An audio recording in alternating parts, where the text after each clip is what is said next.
পারে না।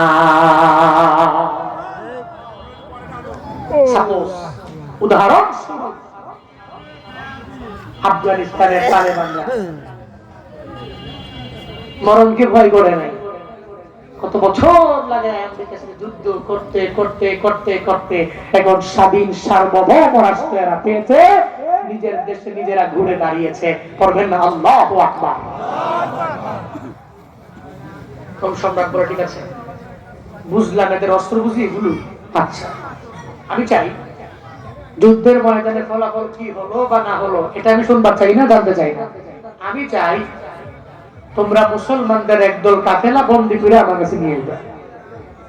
মুসলমানদের একদল কাফেলা সেনাবাহিনী সহকারে দইরা আমার সাম্রাজ্যে নিয়ে আসবা।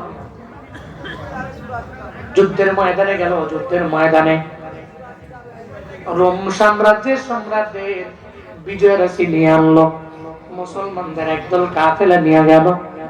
ওই যে সম্রাটের কথা মানা লাগবে, এদের নিয়ে যখন চলে গেল সাম্রাজ্যের মধ্যে, রোম সম্রাট বলে সমস্ত মুসলমানদের আমার সামনে দাঁড় করায়া দাও। সব মুসলমানরা রোম সম্রাটের সামনে দাঁড়ায় আছে। সেনাপতিকে আব্দুল্লাহ ইবনে হুযাফা হাতটা উপরে দিয়া বলে, আমি সেনাপতি। রোম সম্রাট দিকে হাসে রে। রোম সম্রাট মনে মনে মনে মনে কয়, তোমার মতো লোক বুঝি মুসলমানদের সেনাপতি? তোমারে দেখলে তো মনে হয় তুমি পুইরা যাবে না। তোমার দেখলে তো মনে হয় আব্দুল্লাহ ইবনে হুযাফা সঙ্গে সঙ্গে জানায়া দেয়, শুনে না ওরে রোম সম্রাট, ও রোম সম্রাট শুনো,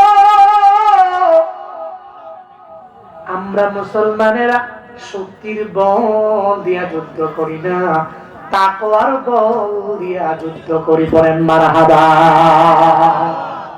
নিজের বডি দিয়া যুদ্ধ করি না, বরং তাকওয়ার বল দিয়া যুদ্ধের ময়দানে যাই।